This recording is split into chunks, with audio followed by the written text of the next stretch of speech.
요즘은 디자인이 상품을 결정하는 시대에 우리가 살고 있습니다. 똑같은 옷의 원단이라고 해도 어떤 디자이너가 그것을 디자인해서 만드느냐에 따라서 값어치가 확 달라집니다.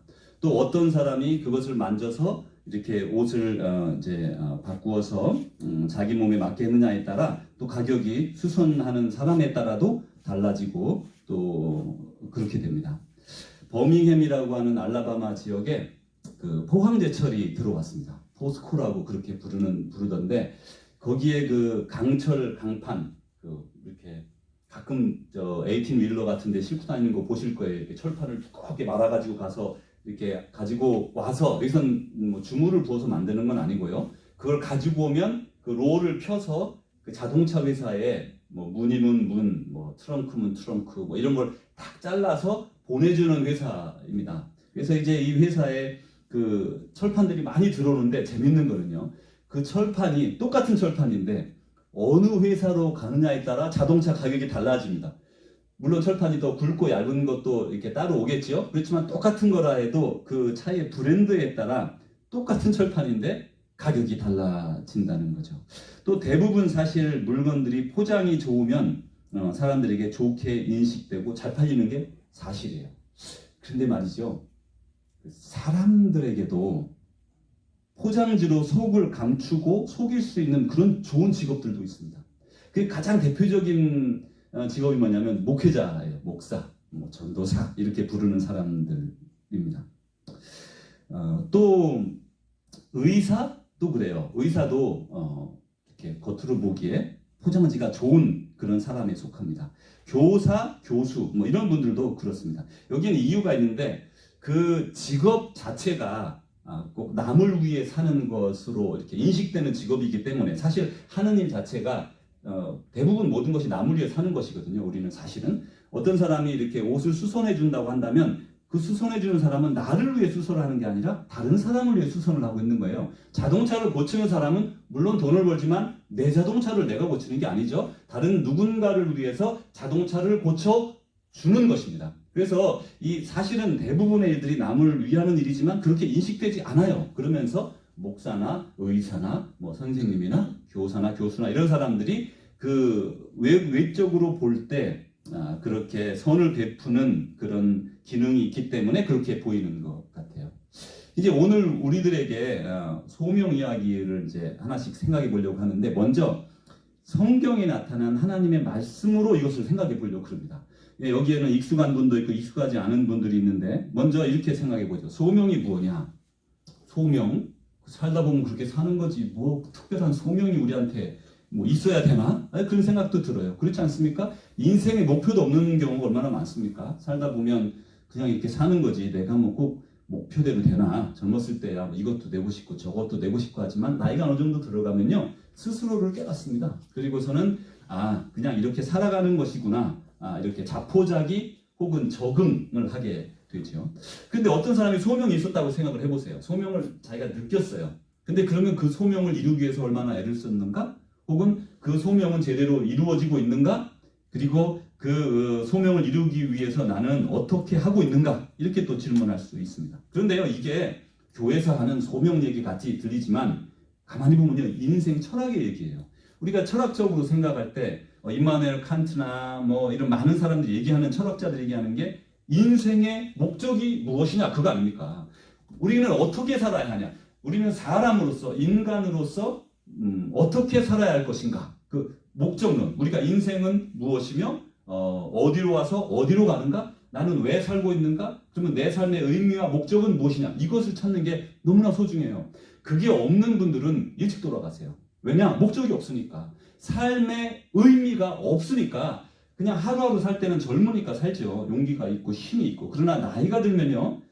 한 75세, 80세쯤 넘어가면 사람이 목적 있는 사람과 없는 사람이 힘이 확 달라집니다. 목적과 의미가 있는 사람은 그냥 힘을 잃지 않아요. 그냥 그 목적이 있으니까. 예를 들어 아주 쉬운 예로 손주를 봐야 돼요. 내가 이제 80이 됐는데 힘들어 죽겠는데 이 막내가 늦게 애를 낳아가지고 손주를 봐야 되면 가끔 들여다보면 그 손주 봐야 되니까요. 힘을 잃을 수가 없어요. 그런데 그 아무런 삶의 의미와 목적이 없는 사람은 그냥 오늘 살고 언제 죽으려나 내일 살고 또 어떻게 별로 의미가 없으니까 삶을 자꾸 이렇게 자기 스스로 이렇게 다운되게 되고 그리고 건강도 약해집니다. 그래서 인생에 있어서도 이런 소명 얘기를 안 나누어도 삶의 목표와 의지가 있는 사람과 없는 사람은 판이하게 다르고 그것을 이루기 위해서 노력하는 사람도 있고 아닌 사람도 있지만 그러나 그럼에도 불구하고 목표를 위해서 노력을 하든지 안 하든지 훨씬 더 건강하고 의욕적인 삶을 살아가게 되는 게 사실이죠. 어떤 분 말씀에 이렇게 말씀하셨어요. 천명이라는 게 있고 소명이라는 게 있고 사명이 있대요. 말장난 같긴 한데 재미있는 말이더라고요. 천명, 하나님의 부르심, 하늘의 부르심, 그 다음에 소명, 그 다음에 사명, 뭐 이렇게 크게 작게 뭐 이렇게 생각을 하는가 봐요. 그런데 이제 사실 교회에서는 많은 분들이요 조금 예수님을 열심히 믿으면 신학교 가라고 신학교 가서 목회자 되라고 이런 풍조가 한 20-30년 전에 많이 있었어요. 아주 많아가지고 저기 제가 아는 제가 이제 처음에 목회한 데가 영등포구 그 공항 근처에 있는 그런 교회였어요. 그 교회가 지금도 아주 유명합니다. 여러분 쳐보시면 나올 텐데 은성교회라고 하는 곳인데 제가 섬길 때 한 6,000명 정도 됐는데 거기 정봉규 목사님이 북한 선교를 거의 최첨단으로 먼저 하시고 솔티라는 어린이 찬양 팀도 있어가지고 전국을 일주하고 뭐 거기는 온누리 교회가 찬양 사역을 하기 전부터 그런 걸 아주 했던 아주 그런 유명한 분입니다. 근데 그 교회에 제가 이제 초등학교 1, 2학년 신학교 다니면서요 초등학교 1, 2학년 아이들을 이제 제가 2년 가르쳤는데 180명 아이들이 병아리가 막 1, 2학년이 와글와글 하면요 정말 설교하는 게 하늘의 별따기예요. 10분 하는데 10분 동안 애들이 10분 동안 어떻게 집중을 합니까? 그냥 얘기하면 다 딴 얘기하고 있어. 지네들끼리 막 놀고 있어요. 그래가지고 그 덕에 제가 아주 많이 배웠어요. 거기에 윤영숙 우리 집사님이라는 분이 계시는데 그분이 뭐 꺼야 잘할 거야 뭐 그런 TV에 나오는 그런 게 있었어요. 인형극 오래되신 분들은 기억이 안 나시겠지만 인형으로 막 나와서 하는 지금도 아마 할 겁니다. 그분이 거기 KBS였던 것 같은데 거기에 이제 남편이 단장이고 본인이 뭐 부단장 이런 식으로 같이 하는 아주 그러니까 탑 그런 인형극의 대가거든요. 그분 이제 도와가지고 막 하고 그러면서 이제 거기에서 초등학교 1, 2학년을 보냈습니다. 그런데 어느 날 그 교회에는 그 당시에 뭐 아이돌 뭐 그런 거겠죠. 젊은 남자 아이들이 가수가 몇이 있었어요. 그래가지고 뭐 전국적으로 유명한 아이들인데 이 아이들이 얼마나 성실하게 믿음 생활을 했냐면요. 이제 수요일이나 아니면 뭐 금요일이나 무슨 이렇게 구역 모임이라는 게 있거든요. 한국의 구역 모임. 그러니까 지금으로 말하면 뭐 다 같이 모이는 이제 교회 외에 집에서 모이는 거잖아요. 근데 거기에 그 아이들이 와서 같이 예배를 드려요. 그러니까 어떤 일이 벌어졌냐면 거기는 그때 어땠냐면 여자분들이 주로 직업을 안 가지고 있는 때였으니까 많이들 이제 가지고 있는 분도 있지만 안 가지고 있는 분들이 함께 낮에 모여서 예배를 드렸다고요. 그런데 거기에 이 남자아이가 오니까 그 동네 여자아이들이 다 줄줄이 나와가지고 그 구역 예배에는 나이가 막 확 젊어진 거예요. 계보로 온 거예요, 이제 계보로. 근데 그 녀석이 이제 어느 날 목사님을 만나러 왔다고 합니다. 와가지고 목사님 제가 신학교를 가려고 그럽니다. 제가 아무래도 이 노래 부르고 이래가지고는 안 되겠어요. 제가 하나님의 말씀을 전해야겠어요. 그래서 그 목사님이 절대로 부르지 말라고 말했어요. 우리 목사들은 한 개교에 몇 명, 뭐 몇십 명, 그 당시는 뭐 그 교회 크지만요. 6,000명이나 되는 많은 사람도 있지만 이런 작은 영향력을 주지만 자네는 그래 텔레비전에 나가서 노래 한번 부르면 막 오빠 하는 애들이 막 수천 명이 따르는데 거기 어떻게 비교하겠냐. 거기 가서 네 삶을 살아라. 이렇게 말을 했는데 실제로 이런 일들은 그 당시 교회에 많이 일어났습니다. 오늘의 교회 같은 곳에도 젊은 탤런트나 이런 아이들이 가수들이 많았거든요. 거기서도 하영준 목사님 늘 그 말씀하셨어요. 젊은 아이들에게 목회자 되려고 하지 말고 네 자리에서 하나님의 말씀을 드러내고 하나님 말씀대로 살아라. 그렇게 말을 했죠. 결국 목사가 되는 것이 꼭 소명받은 것이냐? 그렇지 않아요. 목사라고 하는 직업, 천직인데 하나님이 주시는 부르심인데 그것만이 뭐 소명이고 또 그것으로 소명을 삼는가? 소명은 직업을 의미하는가? 이렇게 또 물어볼 수 있어요. 그럼 목사라는 거는 직업군의 하나인데 목회자는 직업이라면 소명받았다는 거는 그 직업을 말하는가? 근데 사실 악을 행하고 또 돈을 사랑하는 목회자도 상당히 많습니다. 우리가 모를 뿐이고 또 알려지기도 하고, 또 돈을 많이 벌려는 목적으로 의사가 된 사람도 제가 아는 사람 중에도 여럿이 있습니다. 네. 그러니까 어떤 직업을 가졌다고 해서 그것이 소명에 적합하고 그것이 소명을 이루고 있다라고는 절대로 말할 수가 없는 거예요. 자, 우선 이렇게 직업군으로 소명을 말할 수 없다라고 이게 결론에 이르렀어요. 그럼 성경에서, 구약 성경에서 이 말하는 사람들을 몇 명을 찾아보려고 그럽니다.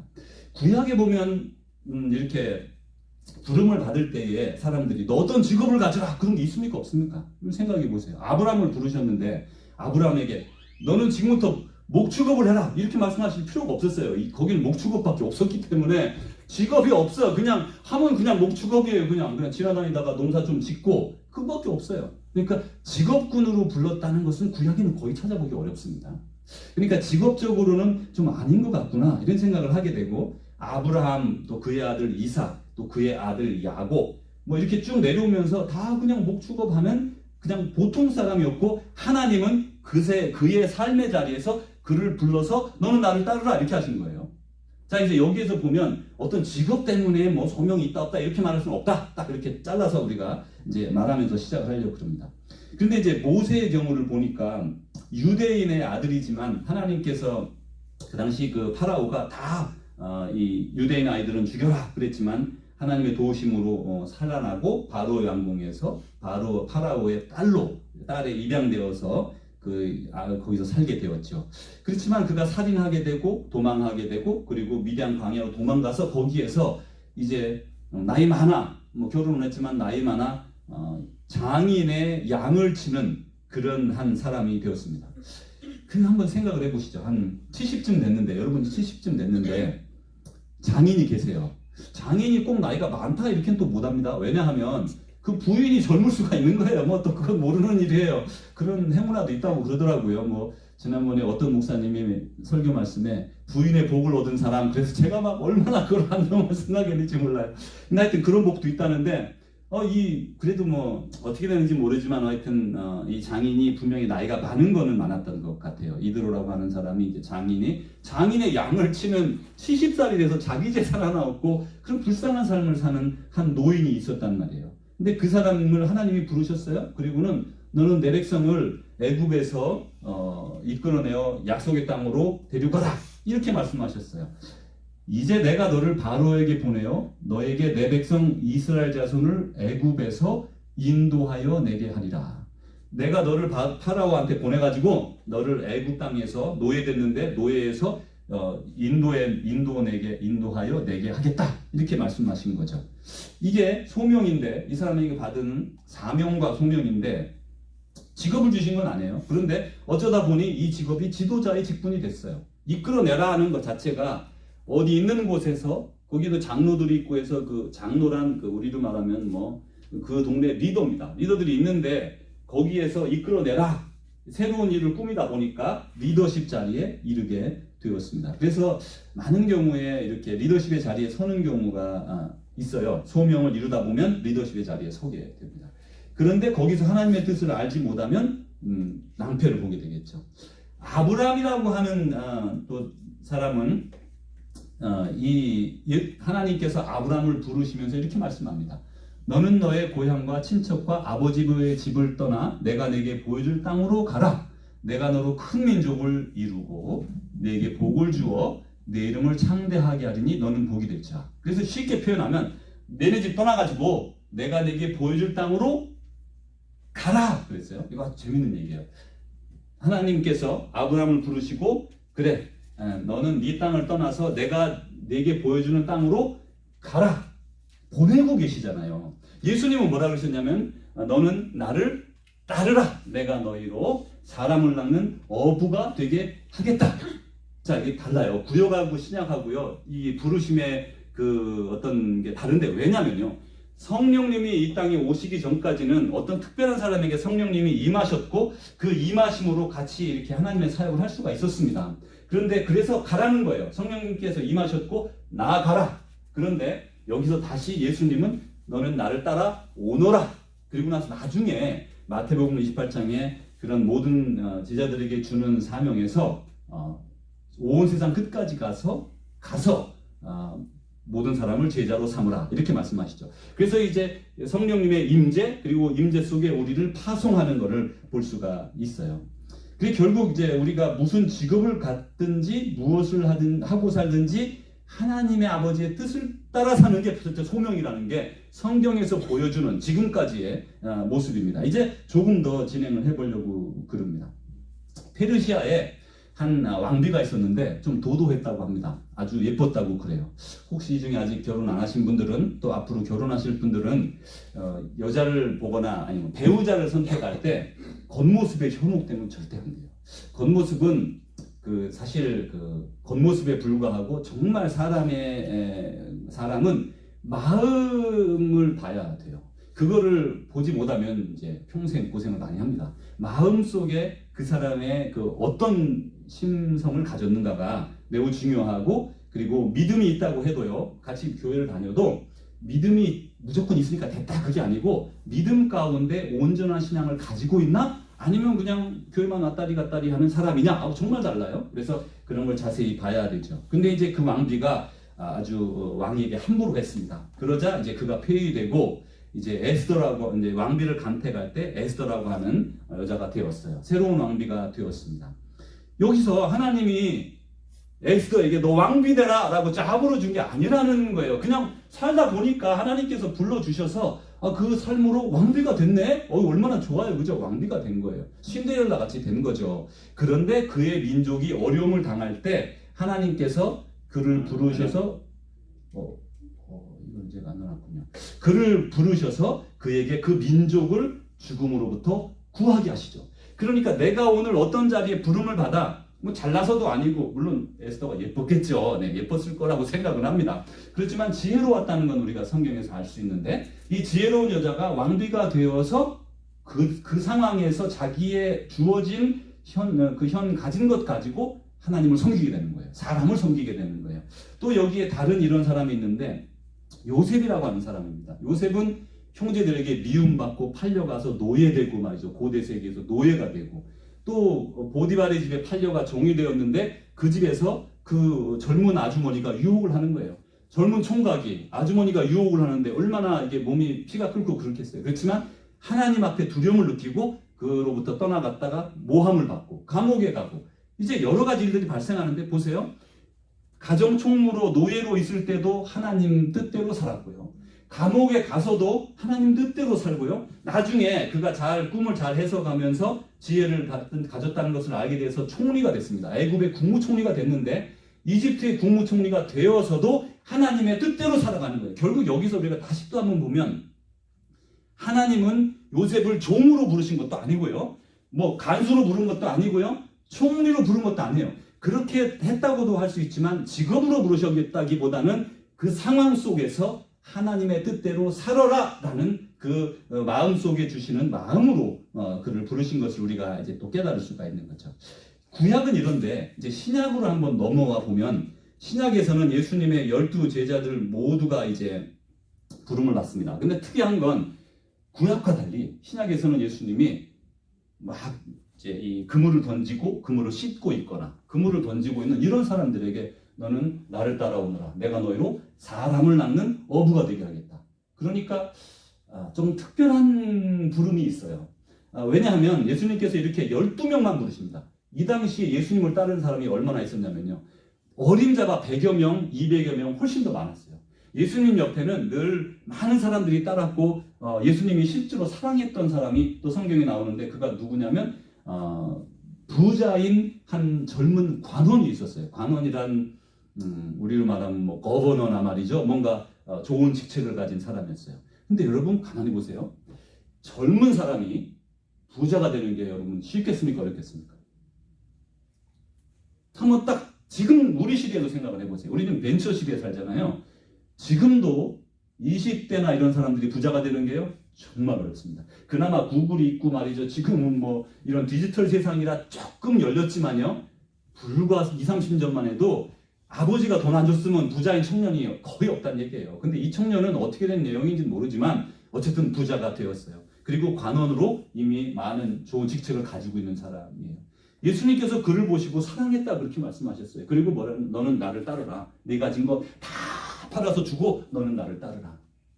근데 그 사람은 따릅니까 안 따릅니까? 못 따르는 거예요. 왜냐하면 내가 가진 게 너무 많아서 나눠줄 수가 없었던 거죠. 이처럼 예수님이 분명히 사랑했던 사람들도 있어요. 근데 그 사람들은 예수님이 사랑하는 12 제자에 들어가지 않습니다. 자의에 의해서. 부름은 받았지만 그게 속하지는 못하는 그렇게 된 거예요. 근데 다른 주로 뭐 어부라든지 말이죠. 뭐 세리라든지 뭐 세관원 아니면 뭐 유다, 그나마 가룟 유다가 상당히 그 예루살렘에서 성장했는데 상당히 좀 쓸만한 사람이었고 나머지는 다 쓸데없는 그런 사람들만 다 예수님 모으셨어요. 그래서 그들을 모아가지고 3년 동안 가르치시면서 또 보여주시면서 천국에 대해서 하나님에 대해서 또 복음에 대해서 가르쳐 주셨죠. 그래서 이 3년이라는 게 이제 요즘 이제 신학교에서 3년을 하거든요. Master of Divinity, 목회학 석사라 그래가지고요. 대학 마친 사람들이 지원해서 3년 동안 공부를 하는데 아마 거기서 이 3년이 왔지 않았나 싶어요. 실제로. 그리고 그러다 보니까 사람들이 교회에서 좀 신앙만 좋으면 뭐 목사님 되라 이렇게 하는 것 같아요. 그런데 이것이 그 3년 동안 예수님과 함께 생활하면서 먹고 자고 듣고 배우고 옆에서 이렇게 모든 것에 함께 했던 그거는 특별한 훈련의 기간이라고 할 수 있어요. 그래서 지금도 그런 신학교의 사역이 필요하고 그렇게 됩니다. 자, 근데 이제부터예요. 자, 이렇게 3년 하고 예수님을 떠나버리셨어요. 이제 승천하셨습니다. 십자가에 돌아가시고 다시 살아나시고 승천하시게 됐어요. 그리고 제자들을 이 땅에 남겨두시는데 재밌는 거는 제자들은 지금으로 말하면 목회자다 이렇게 우리가 뭐 이렇게 말할 수 있습니다. 목회자의 모습이에요. 첫 목회자들의 모습인데 이분들은 자기의 직업을 갖지 않고 여기저기 다니면서 말씀을 전하다가 이 한 명은 그 누굽니까 가룟 유다는 스스로 자살에 목매달아 죽었고 나머지 11명 그리고 나중에 마띠아까지 한 명이 더 12명이 채워졌는데 전부 다 순교했어요. 말씀 전하다가 다 여기 가서 죽고 저기 가서 죽고 전부 다 죽었습니다. 전부 다 죽었어요. 그리고 나서 이제 다른 그 뒤에 사도들이 속사도라 해서 또 사도들이 생겨났습니다. 근데 그 와중에 사도 바울이라고 하는 사도가 이제 생겨났는데 이 사도 바울은 예수님을 믿는 사람들을 박해하는 사람이었는데 중간에 주님을 만나고 그 다음에 변화되었어요. 근데 이 사람은 또 특이하게 예수님 제자들처럼 3년을 배우지를 않았습니다. 그런데 이 사람은 혼자서 10여 년 동안 돌을 닦습니다. 예수님을 만나고 나서 원래 이 사람이 랍비 출신이거든요. 랍비예요. 유대교 랍비. 그런데 나중에 다시 되돌아와서 이제 예수님 그 빛 가운데 만나고는 혼자 수도를 합니다. 그리고 10여 년 동안 있다가 나중에 바나바의 부름으로 처음 동역을 하게 되죠. 그런데 이 사람은 자기의 직업을 가지고서 계속해서 사역을 했어요. 그거를 요즘 말로 자비량 선교다, 자비량 목회다 그렇게 말을 합니다. 어쨌든 이 사람은 얼마나 그 일이 좋았는 일인가 봐요. 왜냐하면 이분이 한 게 그 장막을 짓는 일이었다 그럽니다. 옛날에는 요즘은 말하면 집 지은 사람이에요. 요즘은 집을 한국은 세멘트로 짓고 미국은 나무로 짓는데 목수하면 집 짓는 거잖아요. 근데 옛날에는 그 천막이다 보니까 이렇게 그 짐승의 털을 깃고 처리하고 해서 이렇게 만드는, 그러니까 가장 말하자면 집을 지은 사람이었다고 볼 수 있어요, 그 당시에. 근데 그 잡이 괜찮아서 성경에 보니까 그가 자기 일을 해서 자기 동요가는 사람들까지 먹였대요. 그러니까 상당히 고수익이었던 것 같아요. 나름대로 살 수 있는 수익이 있었는가 봅니다. 그래서 이제 이렇게 일하면서 하는 사람들도 있었어요. 또 예수님이 이제 승천하시고 나서 예루살렘 교회에 7명의 집사님들이 생겨났습니다. 처음으로 집사님들 7명을 이제 뽑게 되었는데 이 집사님들 중에도 대부분 다 철저하게 하나님의 사람들이었지만 동시에 그들은 자기 직업을 가지고서 생활하면서 하나님을 섬기기도 했어요. 그러니까 결국 하나님께서 또 주님께서 우리를 부르신 그 부르시고 소명을 주신 건 어떤 직업군으로 불렀다 이렇게 말할 수 없다는 게 신약에서도 결론인 거예요. 그렇다 그러면 이제 우리 여러분이 혹시 생각할 때 목사는 소명을 받았고 나는 아니구나, 이건 안 된다는 얘기죠. 다음에 한번 제가 아는 어떤 한 분의 혹시 여러분 중에 이분을 보신 분도 있고 못 보신 분도 있는데 한번 제가 이분이 어떤 분이냐면 여기 아틀란타 여기 기독교 서점 사장이신데 이분은 CBMC라고 그 기독교 연합 그런 비즈니스맨 단체를 이렇게 운영하는 그건 전 세계적인 아주 그룹인데 여기 아틀란타의 한인 그룹을 인도하는 사람이에요. 그래서 이런 쪽에 많이 생각하는 사람이라서 제가 한 말씀 나눠봤습니다. 안녕하세요. 이렇게 만나뵈서 반갑습니다. 오늘 그 간단하지만 또 내적으로는 복잡한 질문 하나 드리려고 합니다. 예수님께서 우리를 부르셨고 또 우리를 그래서 소명의 길로 우리가 들어가게 되는데 과연 그렇다면 그 소명이 무엇을 말하는지 우리 집사님의 삶 속에서 그 소명은 무엇을 말하며 또 그것을 어떻게 이루려고 애쓰시고 있고 또 그것이 실제로 잘 되어지고 있는지 간단히 말씀해 주시면 감사하겠습니다. 네, 저는 소명하면 그 짐 엘리엇 선교사를 배경으로 한 그 노래가 생각납니다. 주님이 홀로 가신 그 길, 이렇게 시작하는 그거일 거예요. 되게 소명하면 선교사들 또 목회자들이 많이 떠오르는 그런 단어고요. 또 우리 신앙이 뜨거워졌을 때 나의 소명이 무엇인가를 찾으려고 노력하는 사람들, 우리에게 상당히 많은 분들이 그런 그 선교 현장이나 목회 현장으로 뛰어가시는 그런 모습들을 많이 보게 됩니다. 저는 저의 소명이 사실 그것을 지금도 제가 정확하게 알고 있는 이유는 잘 모르겠지만 그러나 생각은 많이 하고 있습니다. 그러면서 제가 내린 결론은 소명은 하나님께서 저에게 생명을 주신 것과 그리고 그 생명을 받은 제가 어떻게 응답할 것인가가 저에게 중요한 소명의 정의라고 저는 생각을 합니다. 그래서 저는 소명을 깨닫기 위해서 이것이 내 소명이다, 저것이 내가 소명이다라는 그러한 급한 생각은 갖고 있지 않습니다. 시간이 걸릴 수도 있을 거고요. 언젠가는 물론 확실하게 알긴 알겠지만 그런 생각을 많이 해오는 중에 지금 제가 이제 느끼는 것은 아까 말씀드린 그런 범위 내에서 과연 하나님께서 저에게 주신 생명을 어떻게 남에게 전달할 것인가, 그것이 비록 직업의 모습으로 또 하는 일의 모습으로 나타나지 않을지라도 제 삶에서 그것을 어떻게 해갈 것인가가 저에게 굉장히 중요한 일이고 다행스럽게 지금 가장 저에게 중요한 저희 가족들에게 생명을 전하는 것이 저에게 굉장히 중요한 소명이고요. 또 이렇게 우연치 않게 만나던 사람들에게도 역시 그리스도의 생명에 대한 이야기를 같이 나누고 또 그들과 같이 가는 것. 또 제가 속해 있는 조직에서 앞서가지 못하고 늘 뒤처져 있는 사람들과 같이 걸어가면서 역시 그런 분들에게 주님을 같이 나누고 살아가는 것. 그것이 저에게 오랜 시간에 걸쳐서 깨달아진 저 나름대로의 소명이라고 생각합니다. 그러니까 구체적인 어떤 타이틀로는 드러나지 않지만 행하는 모습으로 저의 소명이 뭔지를 이제 조금씩 알아가려고 하고 있습니다. 그래서 그것이 잘 되고 있느냐 이렇게 물어보면 잘 모르겠고요.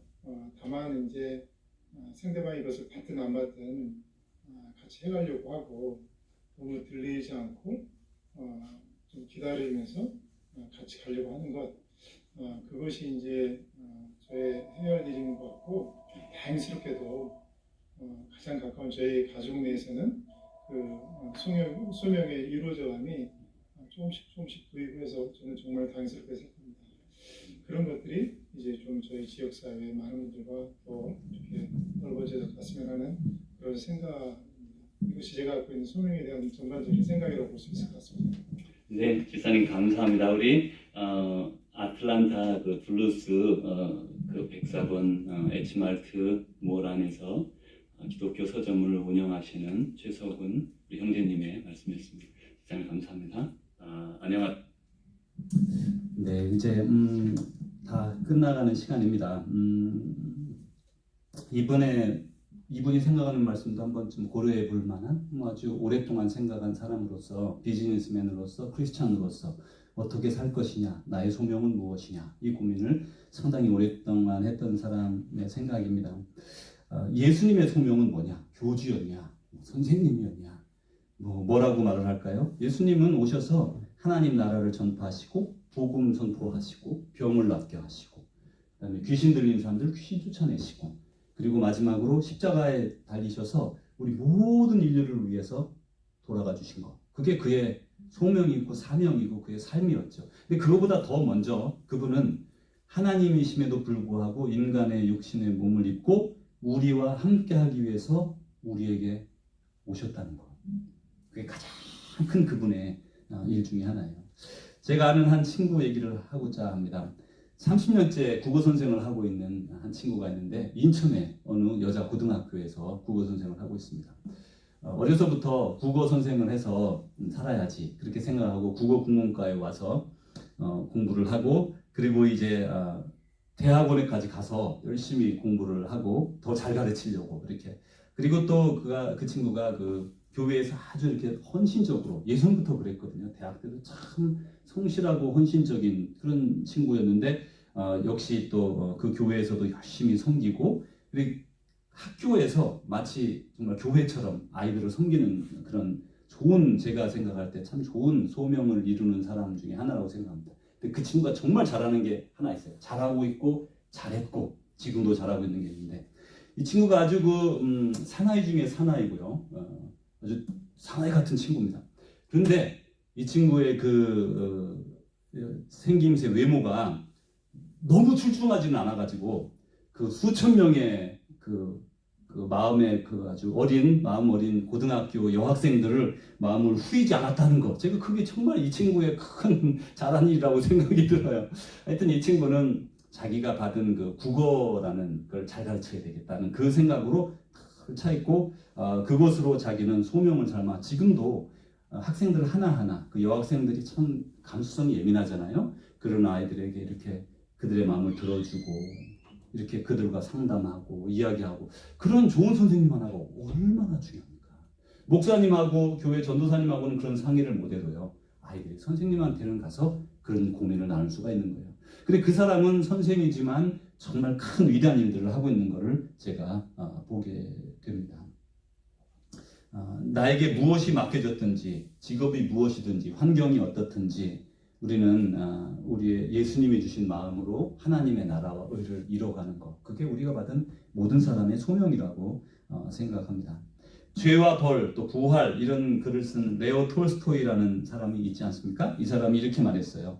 진정으로 의미 있는 인생은 하나님의 나라를 세우는 데 일조하는 삶이다. 정말 의미 있는 삶이 무엇이냐? 철학에서 묻고 또 신학에서 묻고 우리 삶에서 묻는 인간은 무엇으로 살 것인가? 어떻게 살 것인가? 거기에 대해서 진정으로 의미 있는 인생은 하나님의 나라를 세우는 데 일조하는 삶이다. 이렇게 이상하게 말했는데 이게 무슨 말이냐면요.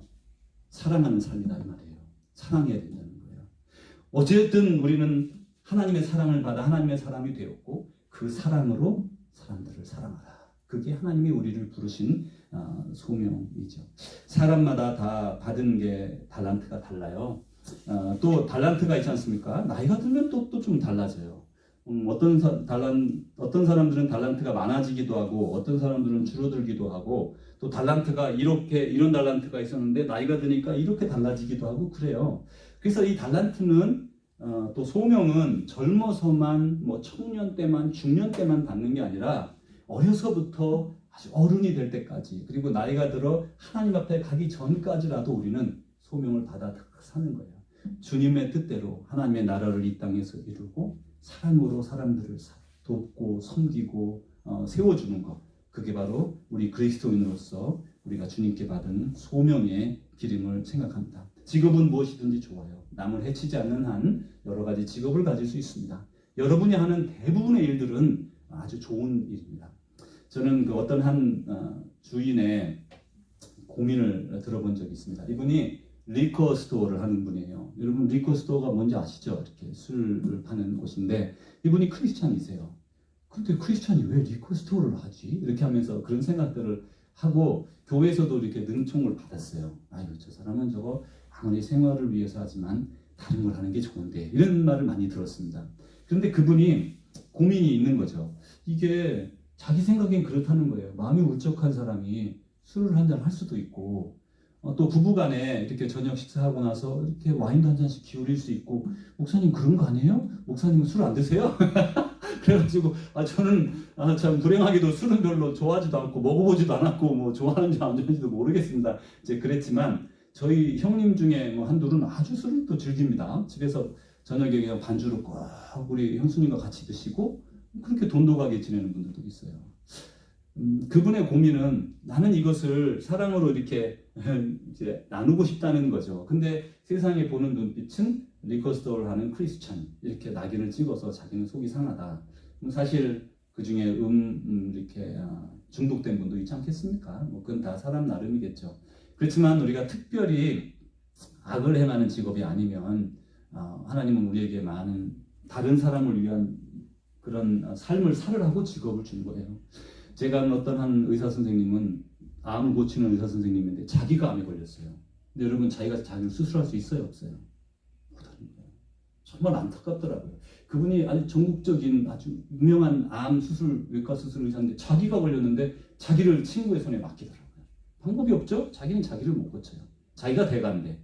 그게 인생이에요. 우리 인생은 내가 모든 걸 다 가지고 있고 내가 지금 누군가를 돕고 그럴 것 같지만요, 어느 절대적인 순간이 되면 누군가가 그의 힘으로 나를 도와야 되는, 그게 인생이고 함께 살아가는 우리 인생의 길입니다. 그렇기 때문에 우리는 예수님처럼 끝까지 서로 사랑하며 인내하며 용인하며 사는 삶을 살아야 마땅합니다. 여러분에게 귀한 직업이 주어졌다면 충성하시고, 오늘 사도 바울이 말하는 것처럼 맡은 자에게 구할 것은 충성이다 했어요. 무엇이 맡겨졌든지 간에 충성을 다하시고 최선을 다하세요. 여러분이 손대어 하는 것이 온전하지 못하면 누군가가 피해를 보는 거거든요. 직업이라 해도 뭐라 해도 내가 최선을 다해서 해줄 때 그 사람에게는 그게 선이 되고 그의 삶을 살리는 거예요. 우리의 손이 사람을 살리는 거라, 그런 말씀입니다. 이제 우리는 주님께 이런 소명을 받았으니 이 소명을 잘 이루는 우리 모든 식구들 되어지기를 주님의 이름으로